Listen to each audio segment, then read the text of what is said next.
Hello, people of the internet. Thanks for tuning in today. Seems like every day the world just keeps getting crazier and crazier, like we're just kind of in this downward spiral. But sometimes you get to get a little petty revenge, which is what's on the menu today. So let's start out with our first story. Traffic cones of doom. At a previous rental house, there was an old gravel dirt access road that cut between my house and my neighbors and the two houses behind us that faced the next street over. I think it was a remnant of the old neighborhood and the city never paved it. It was barely wide enough to fit a car. No one knew whose property it belonged to. No one really used it except for spare parking during the holidays. It was also a safe place for our kids and neighbors' kids to play on bikes and such. At some point, a guy in a Tahoe found it and started using it as a shortcut from my street to the next street over, instead of going all the way down the street to the stop sign, which saved him all of 45 seconds. Never saw him parked anywhere in my neighborhood. He just came through a few times a week. Wouldn't have been a big deal, but he liked to floor it, kick up gravel, and go as fast as possible right between our houses. My neighbor bought a couple of small traffic cones and placed them halfway up the road so you'd have to slow wiggle to get around them in a vehicle. A couple of days go by and she comes over with her traffic cones, which had been obliterated, and says she saw the same guy run them over.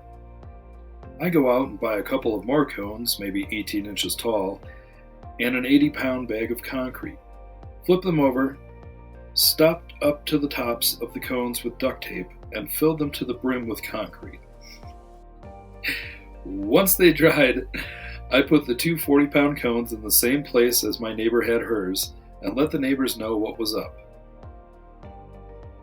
Unfortunately, I missed it, but my neighbor didn't. Tahoe Boy did his usual gravel spin out and absolutely nailed one of my cones. The orange plastic was burst open and the concrete was in 3 big chunks. She heard the impact and saw him get out, check his vehicle, and drive away. I never saw him again after that, but I like to think I left a reminder on his vehicle not to do Dukes of Hazzard in a tiny access road between houses. The cone of shame, one commenter says. Make your Facebook bio about my pregnancy? Okay. Now it's viral how rancid you are. Alright, so, my sister-in-law, my husband's brother's wife, has really not liked me for some time now. It started with gossip while being fake nice to my face. When we found out, we told her off and she hasn't let it go. A couple years ago, we announced our first pregnancy, and she went around gossiping about that. So I decided with this pregnancy we'd wait until 20 weeks, about halfway, to announce, to hopefully reduce the chances of something so asinine happening. We announced just a few weeks ago, and lo and behold, out of all the things she does, she makes her public Facebook bio this: FFS, be more consistent with your birth control. I was shocked, but also not. But I would hope, considering she is older than me and my husband, maybe she would take the high road by now and ignore any negative feelings about it. I expect her to talk shit about me at this point, and I'm not surprised. But about my unborn baby? Or my family? No. What the hell? That is crossing a line. So my revenge? It's already public. You want attention? Okay. I made a TikTok with the screenshot, and now 80,000 people, and counting, are commenting, talking about how jealous and weird she is. I suppose I could be more petty, but imagining her seeing the massive negative response to what she did is very satisfying. And that is my petty revenge, and it feels great. This next tale of petty revenge is entitled, Karens Keep Stealing from My Garden. I live on a property with a beautiful lawn, and it came with a side garden running along the fence bordering the sidewalk, full of herbs like mint, lavender, oregano, some small carrots, and other stuff. I quickly learned that several older ladies in the neighborhood felt entitled to my garden.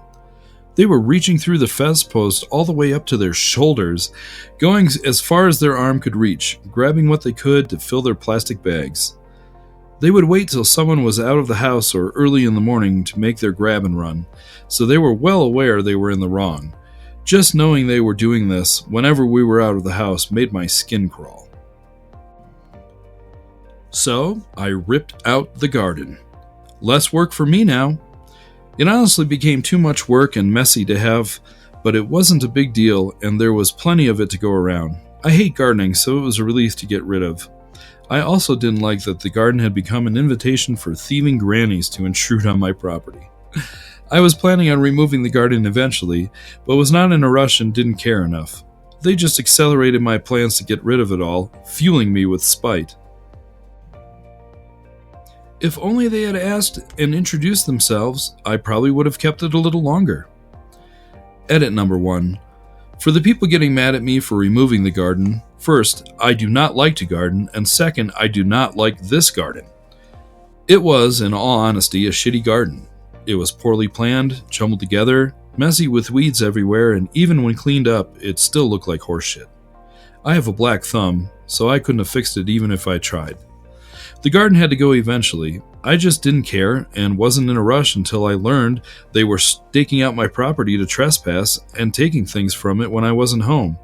So as Petty does, I got rid of it 100% out of spite. Edit number 2. I am not going to maintain a garden that I don't want. So please don't suggest to me how I could have kept it because I was going to remove it anyways.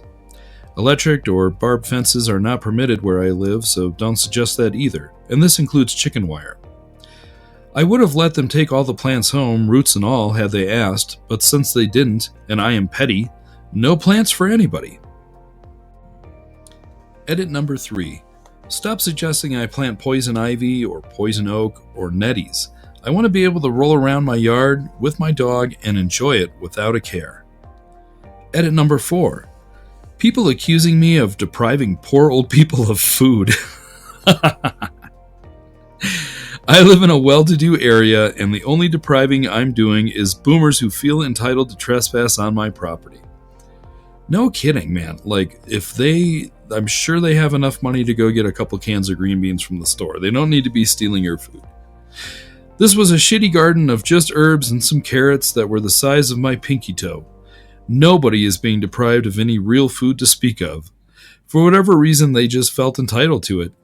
Ignored me the day I moved in, damaged my fence, and planned their trespassing excursions when I left the house. Edit number 5. People upset that this was boring. It's supposed to be. It's petty, i.e., small and trivial. I'm not going out of my way to drop a lot of money or waste my time to plan an elaborate revenge. I'm not going to hurt anyone. I'm just going to be petty. And that, folks, is what this subreddit is all about.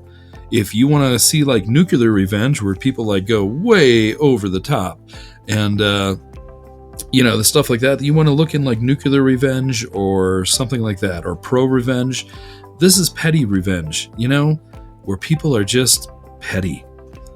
So on that note, have a petty day. Take care. See you in the next one.